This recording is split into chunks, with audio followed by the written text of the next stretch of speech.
Well, this is a real showpiece. This is Alan Gaines, the tobacco farmer from Kentucky, and this is the Orange Blossom Special. Gosh, it's pretty. I've seen this truck go down the track, no telling how many times, but it always excites me. The little truck always does just exactly what he puts it out there. There's the running light. This is one of the original two-wheel drives, the first actual exhibition two-wheel drive truck that, to my knowledge, in America. But let's watch Alan with this 37 Chevrolet truck. It is a dancer. The light's on. He has tooted the whistle, and the Orange Blossom Special is ready to roll out of the station. Supercharged Chevrolet. Watch the front end of this truck jump right straight up in the air. Alan Gaines is such a pro. Look at that. Look at that. Lifts it up before he ever leaves the starting line. Lets it play around a little bit, and here he goes. Right on down the track.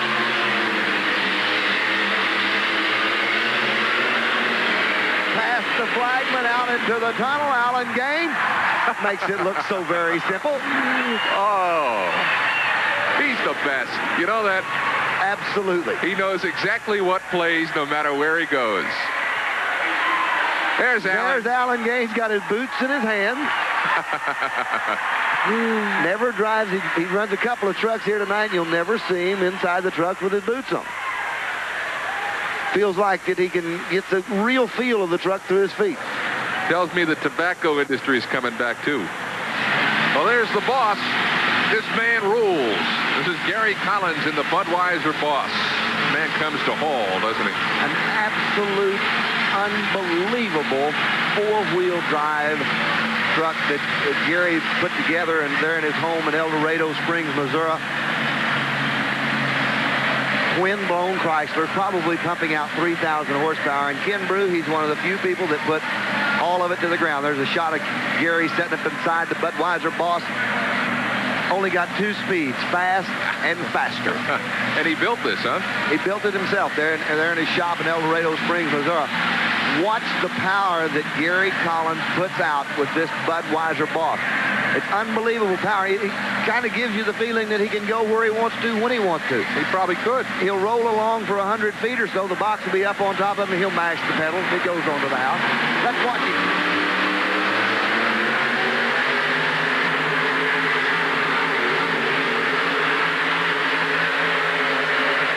Whoa! Right out the door. Ken Broo, the box was at the top. All the weight on the pan, about the 100-foot mark. This building shook. It shook when he came down that track. Gary, the truck bounced a little bit. When it bounced, he just mashed the motors a little more and went on. Good shot of Collins setting up inside the truck.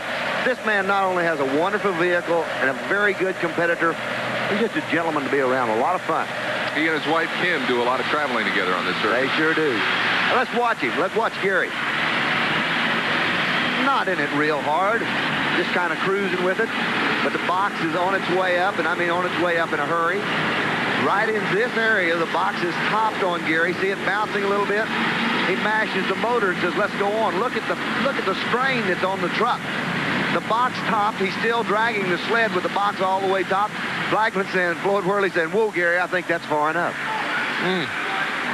Well, backing in and looking for a hook is Mike Hollingsworth. BT's just a fine-looking top-fuel pulling dragster. Supercharged Hemi, almost identical to the top fuel dragsters, only Mike has converted one into the pulling circuit, and it is one tough, about 210 inches long. The whole thing looks like a top fuel dragster. Watch Mike go to work with it. Having a little bit of trouble. High in the sky is his ride. Look at that. Well, it doesn't bother Mike to put one of them off the track because it's an exhibition vehicle. Kind of do that, but he lands it on top of a cone and a few other things on the end. He almost popped the top of that Budweiser bottle, didn't he? But Mike Hollingsworth, there's a good shot of Mike sitting down inside the car. All the hand controls on it, and notice how hard he's breathing. I mean, it was a short, probably 5 or 6 second, 10-second ride that took the air out of him. When he gets that high in the air, I can imagine. Oh, he's huffing and puffing. It's the adrenaline kicking in and everything. no vision whatsoever once the car gets up that high. Let's watch him as he comes down the track. Having a little bit of problem breaking the tires loose on the starting line area, and then backs out, lets them dial in, lets them get a hold. And when they do, it is straight up in the air for that dragster and right down the track. And look at the shot, right into the cameraman's lens, all the way in the air.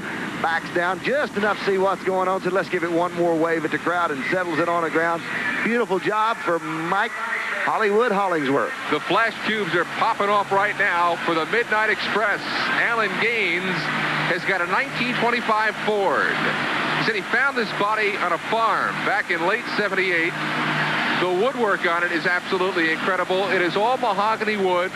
And every day, Alan says he gets out his can of Pledge and just works the mahogany to make sure that wood just stays nice.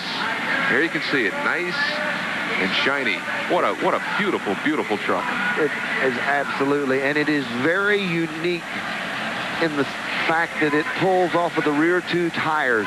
It's actually a four-wheel drive, wheel standing vehicle. It's got a pivot. The front end will come up all the way down the track in the air, but the rear tires are pulling off the back four. And he's got the whistle, too. He got his air whistle, twin supercharged Chevrolet. Watch him hook up immediately in the air. Set sail for the big end for Alan Gaines. He's on his way. Yeah, oh, I love it. Just settles it on the ground. So easy. Oh, look at the crowd, too. They love it, too. Watch the front end. The rear tires glue in well. Front end right up in the air, early out of the hole. Alan not actually working the motors all that hard. The chassis set up to make the truck do just exactly what it's doing. Runs super straight down the track. He doesn't have to get on the brakes. Doesn't have to worry about the steering. Tires are perfectly straight. Alan Gaines sets sails for a full pull, and it's so simple. Watch how easy he handles it on the ground. Oh. Now stay tuned, because coming up next, the tractors, 7,200-pound tractors coming up next here from Richmond, Virginia.